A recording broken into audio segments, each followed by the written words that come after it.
है, उसके अपने बेनिफिट्स है, तो उसका मिसयूज हो रहा है। यार हर चीज का मिसयूज हो रहा है। आप डेबिट कार्ड आपने बनाया, डेबिट कार्ड का मिसयूज हो रहा है। इंटरनेट बैंकिंग आपने बनाया, इंटरनेट बैंकिंग का मिसयूज हो रहा है। आपने रोड्स बनाए तो रोड्स पे एक्सीडेंट बढ़ गए, तो ऐसा नहीं बोल सकते कि मिसयूज हो रहा है तो उस चीज को रोक दे। हाँ, ये जरूरी है कि मिसयूज ना हो पाए तो हम लोग उस पर ज्यादा कार्रवाई करें। तो मतलब बेसिकली साइबर क्राइम जो हो रहा है, साइबर क्राइम के ट्रांजेक्शन, तो आप उस पोर्टल को बंद करवाइए जो ये कर रहा है। इसलिए वो उसको उस तरीके से कभी भी क्रिप्टो करेंसी को बंद करने की तरफ दुनिया भी नहीं जा रही है। दुनिया उसको प्रमोट करने की तरफ ही जा रही सर है। एआई जनरेटेड स्कैम्स जो है वो बढ़ रहे हैं और उसकी उस सिक्योरिटी की चिंता भी बढ़ रही है, तो उसके उससे रिलेटेड कुछ चीज को आप थोड़ा हाईलाइट करना चाहेंगे? क्योंकि अभी लोग कहते हैं कि आज ये थोड़ा भी बहुत सारे स्कैम्स ऐसे हो गए सर कि वो डायरेक्टली अपलोड कर दिए जाते हैं और वो आपसे बात करती है, वो सब एआई जनरेटेड है, वो आपको पता नहीं है वो लेडी है नहीं है, वो खुद आपसे बात करती है, खुद आपसे सब करती रहती है, ये डिजिटली सब बना के डाल दिया गया और वो आपके साथ में कंटिन्यू बातचीत करता रहता है और कंटिन्यू आपको वो मिसगाइड और मिस करता रहता है। ये अपलोडेड वो स्कैम है, तो उसके बारे में अभी तक ऐसे कुछ आपको नई जानकारी या ऐसा कुछ हुआ है या? ये एआई जनरेटेड स्कैम में सबसे पहला तो आता है जो डीप फेक वीडियो, जो किसी का वीडियो ऐसे ही जनरेट कर देकर बोला नहीं। दूसरा आता है कि वॉइस क्लोनिंग, हाँ, कि भाई आपकी वॉइस की क्लोनिंग कर ली और आपको कॉल किया जा रहा है।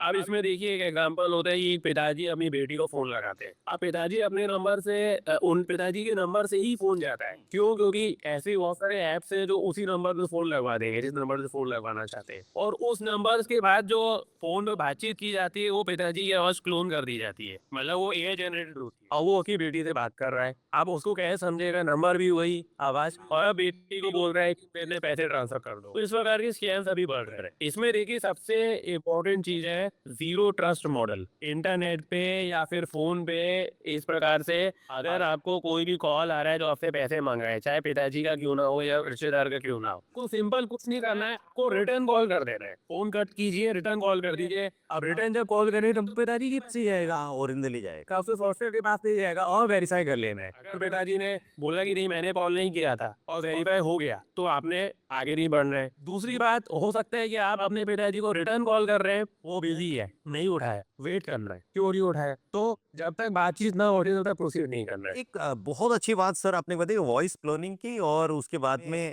आपने बताया कि एआई जनरेटेड कॉल्स अभी फादर के या जो भी है एक्स वाई जेड के उन्हीं के नाम से सामने जाते हैं और बातचीत करते हैं, वॉइस भी वैसी रहती है और आपसे पैसा मांगा जाता है, जो कुछ भी आपसे किया जाता है। तो मुझे ऐसा लगता है कि ये बात आज हम सबको समझने की बहुत ज्यादा जरूरत है कि वॉइस क्लोनिंग खाली अब क्राइम से बढ़कर लोगों को बनाने के लिए भी बनता चला जाए, यानी इमोशनल तरीके से भी ब्लैकमेल करने के लिए, औरतों की आवाज निकालने के लिए, कुछ और गलत तरीके के भी काम करने के लिए, ताकि जैसा सेक्सटॉर्शन का आपने एग्जांपल दिया सर, एक केस सेक्सटॉर्शन की बहुत ज्यादा बड़े पैमाने पे आई थी कि वो लड़की तो आपको बोलती है कि आप कपड़े ये करिए, फिर बाद में वो आपको चीट करती है। तो ऐसे ऐसे भी क्राइम्स एआई जनरेटेड आपको ये ध्यान में आए हैं? नहीं, जैसे मैंने आपको बताया कि हमने जो पटना से गैंग पकड़ा, उस गिरोह में कोई लड़की नहीं थी, नहीं थी। लड़के ही थे, लेकिन फिर भी उन्होंने सेक्सटॉर्शन का एक बड़ा गिरोह चलाया। तो उसमें उन्होंने एआई जनरेटेड वीडियो लगाए, वीडियो वीडियो कॉल में वो वीडियो उसने इम्पोज किया और ऐसा दिखाया कि ये किसी लड़की से वीडियो कॉल कर रहे हैं, लड़कियों की आवाज में बातचीत की और लड़कियों की आवाज में उन्होंने वॉइस क्लोनिंग करके बातचीत की। ये सभी चीजें उन्होंने एआई का इस्तेमाल किया, चाहे वॉइस क्लोनिंग पे आप बात करें, चाहे डीप फेक वीडियो पे आप बात करें।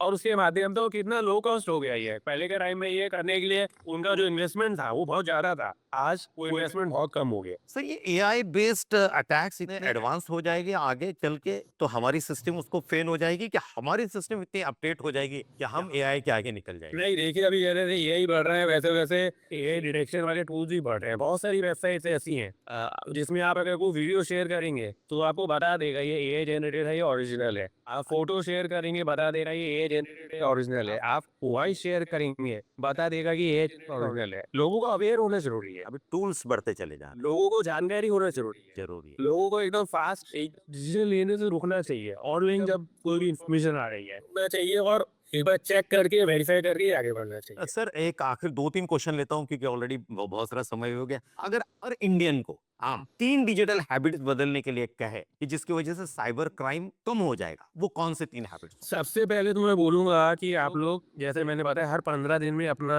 पासवर्ड चेंज हर करें। 15 दिन में अपना पासवर्ड 15 दिन में। पहली हैबिट। जहां पर पॉसिबल हो सके 2 फैक्टर ऑथेंटिकेशन जरूर करें। 2 फैक्टर ऑथेंटिकेशन जरूरी है। चाहे वो व्हाट्सएप के ऊपर हो चाहे किसी भी ऐप के ऊपर हो, किसी आपका मोबाइल कभी हैक नहीं होगा, व्हाट्सएप हैक नहीं होगा। दूसरा जीरो ट्रस्ट मॉडल, ऑनलाइन या फिर क्या कहते हैं मोबाइल फोन पे कॉल आने के बाद कोई आपसे पैसे मांग रहा है या कोई इन्फॉर्मेशन मांग रहा है, आपने जीरो ट्रस्ट करना है, डाउट करना है, उस पर डाउट को क्लैरिफाई करना है। जिस पर्सन से कॉल आया जिस पर्सन से मैसेज आया उसको रिटर्न कॉल करना है, वेरीफाई होने के बाद ही आपने आगे बढ़ना है। ये 3 चीजें बहुत जरूरी है। बहुत अच्छा कहा सर आपने, और ये तीनों इतनी सिंपल है, इसमें कोई ज्यादा अपडेशन इन्हें इसमें बहुत ज्यादा आपको दिमाग लगाने की जरूरत नहीं। खाली रोजमर्रा के कामों में ये 3 चीज अगर आप कर लेते हैं तो आप साइबर क्राइम से बच सकते हैं। एक और सर, साइबर सिक्योरिटी ट्रेनिंग में सबसे पावरफुल लेसन आपने अब तक कौन सा सीखा है, या आपको लगता है? साइबर सिक्योरिटी ट्रेनिंग में हाँ सर, आपको लगता है कि ये तो सीखना ही चाहिए जो भी आपके पूरे टॉपिक आप बोल रहे हैं या पर्सन आप बोल रहे हैं? एज अ पर्सन नहीं, आप ऐसा एज अ पुलिसिंग करके आप जब किसी को ये करते हैं कि भाई आप ये साइबर सिक्योरिटी ट्रेनिंग जब आप भी लेते होंगे, because you are one of the good trainer also, तो आप कौन सा टूल या कौन सी चीज ज्यादा अप्लाई करने के लिए कहते हैं कि इसके पीछे ध्यान रखें? नहीं देखिए, जब हम लोग